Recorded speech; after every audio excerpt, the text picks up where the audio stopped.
Bismillahirrahmanirrahim. Assalamualaikum warahmatullahi wabarakatuh.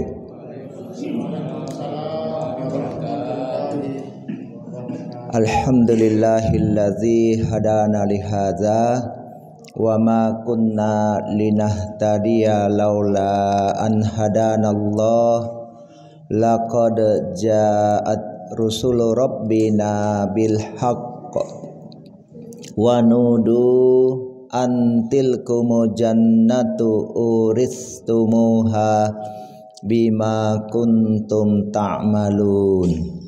Allahumma sholli ala nabiyyina Muhammad wa ala alihi wa ashabihi wa man tabi'ahum bi ihsanin ila yaumiddin. Alhamdulillah, jamaah Masjid Al-Mukhlisin dan para penonton channel Al-Muslim Baraya dimanapun berada. Pada kesempatan ini saya ingin membahas tentang keimanan dan fikih tentang hujan. Kita tahu di Indonesia ini khususnya ada dua musim, hujan dan kemarau. Ya, dan itu silih berganti. Nah, dalam Islam itu juga dibahas oleh Rasulullah SAW. Walaupun di Arab Saudi, ya di Mekah, Madinah kebanyakan itu daerah gurun pasir, jarang turun hujan, tapi ada tetap fikihnya. Nah, disinilah lengkapnya ajaran Islam. Nah, dan memang Al-Quran diturunkan untuk seluruh umat manusia, kafatal linnas, dan ya fi kulli zaman wa fi kulli makan, dalam setiap zaman sampai akhir zaman dan setiap tempat. Nah, ada beberapa hal keimanan yang mesti diimani ya seorang muslim berkaitan dengan hujan.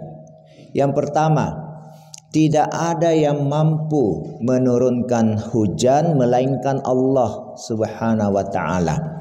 Sebagaimana firman-Nya, a'udzubillahi minasyaitonirrajim, wa ma yaftahillahu lin-nasi mir rahmatin fala mumsika laha wa ma yumsika fala mursila lahu min ba'dih wa huwal azizul hakim.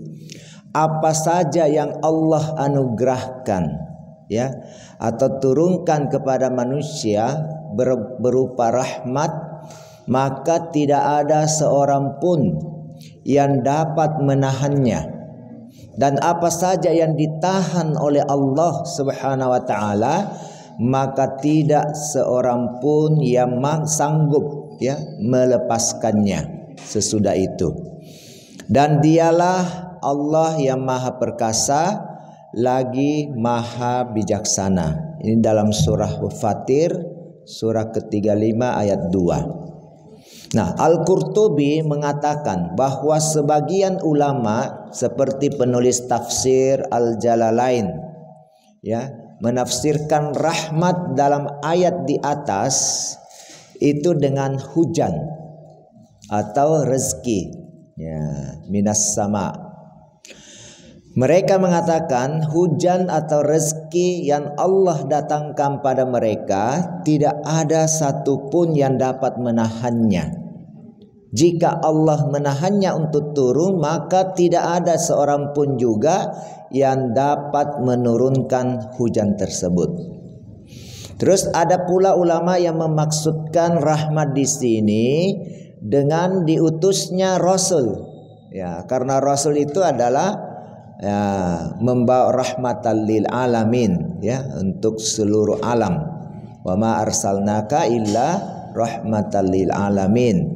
Nah, ada pula ulama yang menafsirkan rahmat dengan doa, taubat, taufik dan hidayah. Nah, namun yang lebih tepat di sini adalah makna rahmat adalah secara umum. Jadi mencakup semua yang dimaksudkan oleh para ulama tersebut. Ya, mulai dari hujan, rezeki, doa, taubat, taufik dan hidayah. Ya. Yang kedua, diturunkannya hujan termasuk kunci ilmu gaib. Dan hanya Allah yang tahu persis kapan ya terjadinya. Ya. Allah Ta'ala berfirman, Innallaha indahu ilmus sa'ah wa yunazzilul ghaitha wa ya'lamu ma fil arham wa ma tadri nafsum madza taksibu goda wa ma tadri nafsun bi ayyi ardin tamut innallaha alimun khabir. Sesungguhnya Allah hanya pada sisinya sajalah pengetahuan tentang kiamat, as-sa'ah. Ya, salah satu nama hari kiamat termasuk al-qiyamah, al-qari'ah, ya, al-haqqah. Al-qari'ah itu sesuatu yang mengutuk dengan keras, boom, langsung ya, dentuman yang luar biasa. Al-haqqah yang benar, yang hak pasti terjadi ya. Nah, Allah tidak ada yang punya pengetahuan tentang hari kiamat. Nah, dan dialah Allah yang menurunkan hujan ya dengan kadarnya dan mengetahui apa yang ada di dalam rahim dengan takdirnya. Ya. Adapun ya kalau misalnya teknologi untuk menduga ya jenis janin laki-laki atau perempuan ya pakai USG, kebetulan sama dan singkatan nama saya, USG, Ustaz Sulaiman Ghosalam. Ultrasonography. Itu tapi bisa meleset. Bisa saja meleset dan lain sebagainya. Tapi berapa lagi belum ditahu ya gimana mengenai takdir jodohnya ya, ajalnya kapan, meninggalnya di mana dan sebagainya. Kemudian dan tiada seorang pun yang dapat mengetahui dengan pasti apa yang akan diusahakannya besok. Saya kira kita rasakan ini ya, kita rencanakan apa besok, ada juga yang ya tidak pas ya. Dan tiada seorang pun yang dapat mengetahui di bumi mana dia akan mati. Ya. Sesungguhnya Allah Maha mengetahui lagi Maha mengenal. Ya. Ini surah Luqman ayat 34. Nah, Rasulullah SAW juga bersabda, kunci ilmu gaib ada 5. Ya, ada 5. Ya, nama saya itu Ghosalam. Go itu artinya 5. Ghosalam 5 salam, 5 rukun Islam ya. Rukun Islam kita ada 5. Kunci ilmu gaib, mafatihul gaib itu juga ada 5. Tidak ada yang mengetahuinya secara pasti kecuali Allah Ta'ala. Tidak ada seorang pun yang mengetahui apa yang akan terjadi esok harinya. Kemudian tidak ada seorang pun mengetahui apa yang terjadi dalam rahim, dan tidak ada satu jiwa pun yang mengetahui apa yang akan dia lakukan esok. Ya. Terus tidak ada satu jiwa pun yang mengetahui di manakah dia akan mati, meninggal di mana. Dan sebaik-baik secara sunnah Nabi, sebaik-baik orang yang meninggal adalah dia dikebumikan di mana dia meninggal. Jadi jangan terlalu repot kalau misalnya di luar negeri kita meninggal, jangan di mana di situ dikebumikan. Rasulullah SAW meninggal bahkan di kamarnya, di tempatnya di situlah dikebumikan di Masjid Nabawi kan, di situ yang berbatasan di situ.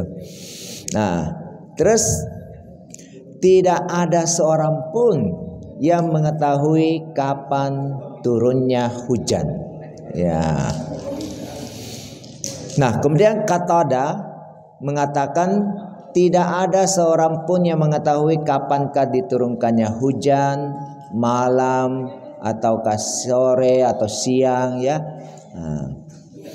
Nah, ketiga, ada malaikat yang bertugas menurunkan hujan Jadi memang ada malaikat yang bertugas. Dalam kitab Al-Mu'jam Al-Kabir, Imam At-Tabrani meriwayatkan tentang percakapan Rasulullah SAW dengan malaikat Jibril. Di antaranya, qultu, berkata Rasulullah SAW menanyakan ini ya, tentang Mikail itu ditugaskan. Nah, terus dia yaitu Jibril menjawab, dia ditugaskan mengurus tanaman dan hujan. Hujan dengan tanaman. Ini adalah ada Prof. Mir Alam, ahli lingkungan. Bagaimana alam semesta ini teratur dengan hujan, menumbuhkan tanaman, kita makan tanaman itu oleh hewan apa ya, kita makan lagi dagingnya. Ya, itu untuk manusia semua. Ya. Nah, Ibnu Hajar dalam Fathul Bari mengatakan bahwa dalam sanad hadis ini terdapat Muhammad bin Abdurrahman bin Abi Laila. Dia telah didoifkan, dilemahkan karena jeleknya hafalannya. Namun dia tidak ditinggalkan. Ya, artinya masih bisa dipakai hadisnya. Ya, karena ada hadis lain ya yang juga kurang lebih semakna itu. Akhirnya dia jadi hasan minimal, bahkan bisa jadi kuat. Ibnu Katsir mengatakan bahwa hadis ini adalah gharib dari sisi ini, ya, dari sisi hafalannya itu, ya. Nah, Ibnu Katsir menjelaskan Mikail ditugaskan untuk mengurus hujan dan tanaman yang darinya berbagai rezeki diciptakan di alam ini. Mikail memiliki beberapa pembantu, ya. Mereka melaksanakan apa yang diperintahkan kepada mereka, ya, melalui malaikat Mikail berdasarkan perintah dari Allah Subhanahu wa taala. Mereka mengatur angin dan awan, ya, sebagaimana yang dikehendaki oleh Rabb yang Maha Mulia. Sebagaimana pula telah diriwayatkan bahwa tidak ada satu tetes pun air yang turun dari langit melainkan Mikail bersama malaikat lainnya menurunkannya di tempat tertentu di muka bumi. Itu atas kehendak Allah. Ya.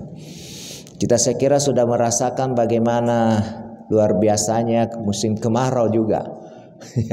Ya, musim kemarau, gimana kekeringan, ya, kata Prof. Syamsir Dewa. Itu berapa harga satu tetes air itu?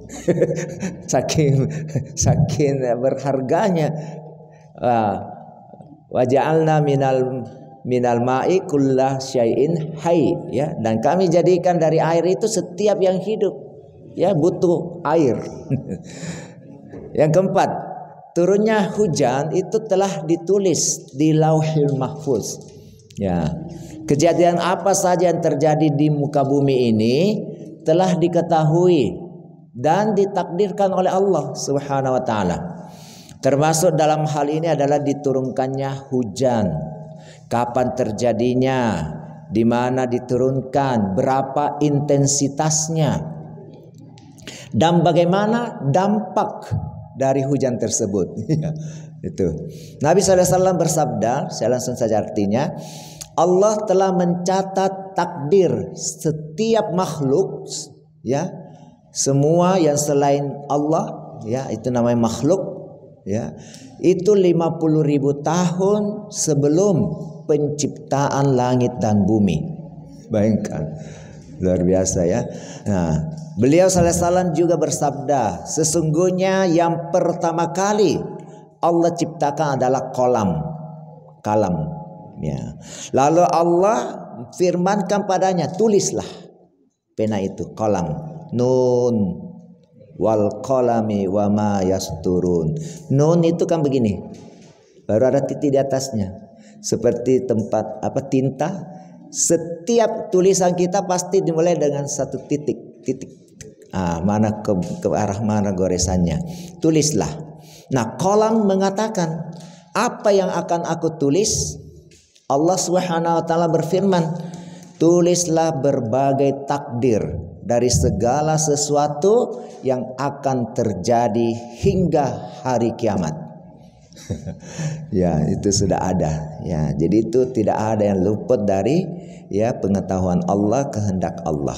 Nah, berkaitan dengan qada Allah terhadap segala sesuatu yang akan terjadi pada makhluknya. Allah Subhanahu wa taala berfirman, "Fiha yufraqu kullu syai, kullu amrin hakim." Ya, fiha di dalamnya di malam hari itu yufraku dijelaskan, dipisahkan kullu amrin hakim, setiap urusan dengan bijaksana, penuh hikmah, hakim.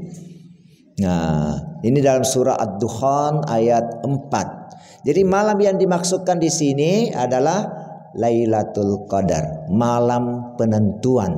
Lailatul itu malam, Al-Qadar takdir, penentuan. Ya, setiap tahun itu ada Lailatul Qadar dan itu adalah takdir tahunan. Jadi takdir kita itu sudah ditentukan dalam rahim ibu, tapi takdir ini bisa berubah setiap tahun itu. Maka mudah-mudahan kita dapatkan Lailatul Qadar. Tidak lama lagi insyaallah Ramadan. Ya, tidak sampai 2 bulan ya. Ya, mudah-mudahan kita juga dapatkan Lailatul Qadar ya dengan kesungguhan kita iktikaf ya. Iktikaf di masjid ya, bukan istrikaf. Istri di dekap. Di situ dalam ayat Allah berfirman, "Wala tubashiruhunna wa antum akifuna fil masajid." Dan jangan kamu berhubungan intim dengan pasangan kalian sedang kamu beriktikaf di masjid. 10 hari saja ya, 10 malam. Setelah itu boleh nih. Nah, Asy-Syaukani menyebutkan ya sebagaimana dikeluarkan oleh Muhammad bin Nasr, Ibnul Munzir dan Ibnu Abi Hatim bahwa Ibnu Abbas menafsirkan ayat di atas bahwa pada malam Lailatul Qadar segala sesuatu dicatat dalam Ummul Kitab yang ada di Lauhul Mahfuz, berupa rezeki, kematian, kehidupan, hujan, sampai orang yang berhaji.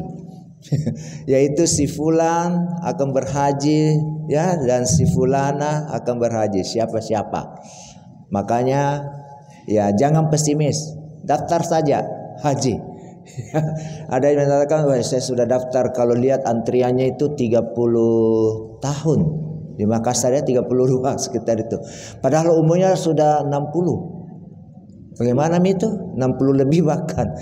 Dibilang, ya Ustadz bagaimana ini? Saya bilang bismillah saja. Mudah-mudahan Allah panjangkan umur kita, sehat, atau Allah akan rubah antrian itu jadi cepat. Artinya begini, kita lihat sekarang Masjidil Haram itu diperluas, ditambah fasilitas apa tingkat segala macam sehingga jamaah banyak bisa ya tertampung insyaallah. Nah, yang kelima, ucapan istighfar dapat menyebabkan turunnya hujan. Allah Subhanahu wa taala berfirman ya apa? Fakultus taghfiru rabbakum innahu kana ghaffara. Ya, yursilis samaa 'alaikum midrara wa yumdidakum bi amwali wa bani wal banina wa yaj'ala ya, lakum ya jannati wa yaj'ala lakumul anhar. Ya, maka aku katakan kepada mereka, mohonlah ampun kepada Tuhanmu, istighfar. Sesungguhnya Dia adalah Maha Pengampun. Niscaya Dia akan mengirimkan hujan kepadamu yang dengan lebat.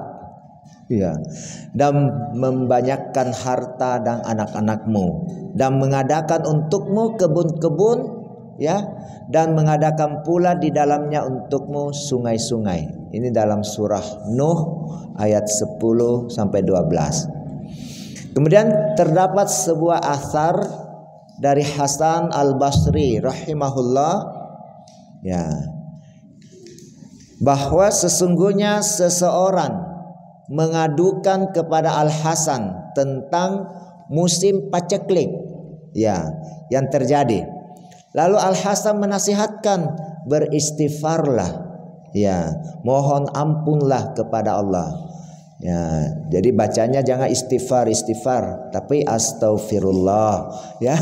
Astaghfirullah. Nah, kemudian orang lain mengadu lagi kepada beliau tentang kemiskinannya. Lalu Al-Hasan juga menasihatkan beristighfarlah, ya, mohon ampunlah kepada Allah. Ya, dia beristighfar, ya. Kemudian orang lain lagi mengadu kepada beliau tentang kekeringan pada lahan atau kebunnya. Lalu Al-Hasan menasihatkan beristighfarlah, mohon ampunlah kepada Allah. Terus orang lain mengadu lagi kepada beliau sampai waktu itu ya itu belum memiliki anak. Dia mengadu. Lalu Al-Hasan juga menasihatkan istighfarlah kepada Allah. Setelah itu Al-Hasan membacakan surah Nuh itu yang tadi yang saya bacakan ayat 10 sampai 12. Jadi maksud surah Nuh di atas sebagaimana dikatakan oleh Ibnu Katsir, ya, jika kalian meminta ampun atau istighfar kepada Allah dan menaatinya, niscaya kalian akan mendapatkan banyak rezeki dan akan diberi keberkahan hujan dari langit. Juga kalian akan diberi keberkahan dari tanah dengan ditumbuhkannya berbagai tanaman, dilimpahkannya air susu, serta akan dilapangkan pula harta dan anak. Juga yaitu keturunannya lagi, ya, cucu kita dan seterusnya. Nah, di samping itu Allah juga akan memberikan kepada kalian kebun-kebun, ya, dengan berbagai buah yang di tengah-tengahnya akan dialirkan sungai. Masya Allah. Ya, ini istighfar. Ya. Nah, kita lihat ke-6. Suara geledek adalah malaikat yang membawa api. Ya. Ada 3 istilah untuk kilatan petir dan geledek, yaitu ar-ra'du, as-sawa'iq, ya, dan al-barq, ya, kilat petir, kurang lebih sama ini ar-ra'du, ya, geledek. Nah, ar-ra'du adalah istilah untuk suara petir atau geledek. Sedang as-sawa'iq, ya, dan al-barq adalah istilah untuk kilatan petir. Jadi kalau hati itu ada suaranya, itu adalah petirnya, kilatannya. Dan biasanya kalau kita lihat yang mana lebih duluan, petir kilat dulu, ya, baru suara kan guntur, geledek guntur. Ini menandakan apa? Kecepatan cahaya itu lebih cepat daripada kecepatan suara. Nah, Syekhul Islam Ibnu Taimiyah mengatakan dalam hadis yang marfu, yaitu sampai kepada Nabi sallallahu alaihi wasallam, pada riwayat At-Tirmizi dan selainnya, Nabi sallallahu alaihi wasallam ditanya tentang ar-ra'd. Lalu beliau sallallahu alaihi wasallam menjawab, ar-ra'du adalah malaikat yang diberi tugas mengurus awan dan bersamanya pengoyak dari api yang memindahkan awan sesuai dengan kehendak Allah Subhanahu wa taala. Disebut juga dalam Al-Karimil Akhlaq milik Al-Khuraiti, ya, Ali pernah ditanya mengenai ar-ra'd. Beliau menjawab ar-ra'du adalah malaikat. Beliau ditanya pula mengenai al-barq. Beliau juga menjawab al-barq, kilatan petir itu adalah pengoyak, ya, di tangannya. Nah, dan dalam riwayat yang lain dari Ali juga al-barq itu adalah pengoyak dari besi yang di tangannya. Ya, kemudian Syekhul Islam Ibnu Taimiyah mengatakan lagi, ar-ra'du adalah masdar atau kata kerja yang dibendakan, isim masdar. Ya, berasal dari kata ro'ada, yar'udu ro'dan, yang berarti gemuruh, ya, gemuruh. Namanya gerakan pasti menimbulkan suara, gesekan apa, ya. Nah, malaikat adalah yang menggerakkan, ya, awan lalu memindahkan dari satu tempat ke tempat lainnya. Dan setiap gerakan di alam ini, ya, baik yang di atas langit maupun di bawah bumi, lempengan-lempengan itu adalah dari ada malaikat, ya. Nah, suara manusia dihasilkan dari gerakan bibir, ya, lisan, lidah, gigi, dan tenggorokan. Kalau kita belajar tajwid, Ustadz Amir biasa jelaskan bagaimana makharijul huruf, tempat keluar huruf itu ada di sini. Ya, itu harus pas. Dari situlah manusia bisa bertasbih kepada Robnya, ya, bisa mengajak kepada kebaikan dan melarang dari kemungkaran. Oleh karena itu ar-Rabb, suara gemuruh adalah suara yang membentak awan, disuruh. Dan al-barq adalah kilauan air atau kilauan cahaya. Jadi sudah ada air itu, turunlah, ya, dia punya massa, terjadi kondensasi, pendinginan, sudah turun hujan. Jika suatu kaum yang sudah memiliki kewajiban mengeluarkan zakat enggan mengeluarkan zakat, itu bisa menjadi sebab terhalangnya turunnya hujan. Ini Prof Mir Alam sering mengatakannya di kampungnya, sering menasehati para petani, coba, ya, introspeksi diri, kenapa gagal panen apa segala macam, mungkin karena tidak keluarkan zakatnya. Itu, ya. Dari Ibnu Umar, Rasulullah SAW bersabda, jika suatu kaum enggan mengeluarkan zakat dari harta-harta mereka, maka mereka akan dicegah dari mendapatkan hujan dari langit. Ya, sekiranya bukan karena binatang-binatang ternak, niscaya mereka tidak diberi hujan, tidak turun hujannya. Nah, tapi karena binatang itulah yang, ya, maka kita manusia jangan sampai, ya, tidak tunduk kepada Allah. Dari Buraidah, Rasulullah SAW bersabda, tidaklah suatu kaum mengingkari janji mereka, melainkan akan ada pembunuhan di tengah-tengah mereka. Tidaklah tampak perbuatan keji di tengah-tengah suatu kaum, melainkan Allah akan kuasakan kematian pada mereka. Dan, ya, tidaklah suatu kaum enggan mengeluarkan zakat, melainkan Allah akan menahan hujan untuk mereka. Ya. Nah, Asy-Syaukani menjelaskan faedah hadis yang sekira ini, yes, ini adalah menunjukkan bahwa dengan seseorang menunaikan zakat berarti dia memakmurkan bumi, ya, karena bumi akan diturunkan hujan dan lain sebagainya. Ya. Dan waktu hujan adalah waktu yang mustajab diterimanya doa, ya. Nah, maka jangan kecela kalau ada hujan turun, jangan bilang hujan misalnya, hujan lagi, turun lagi hujan.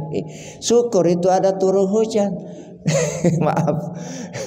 Jadi itu hujan sudah ada kadarnya. Tinggal manusia saja yang kadang menutupi tempat jalannya hujan, peresapannya tidak ada, akhirnya banjir, ditebang hutan lah, tidak ada drainasenya yang bagus. Hujan itu air itu sifatnya selalu cari tempat yang rendah. Nah, kalau kita tampun dia, ya sudah, dia akan tertampung di situ, banjir lagi, baru kita tempati tempat yang rendah lagi. Ya, itu karena kita sendiri, ya. Nah, sekarang saya ingin menyampaikan doa, ya, doa yang terkait hujan. 3 saja, ya, saya kira. Yang pertama, doa ketika hujan turun, pas hujan turun. Apa doanya?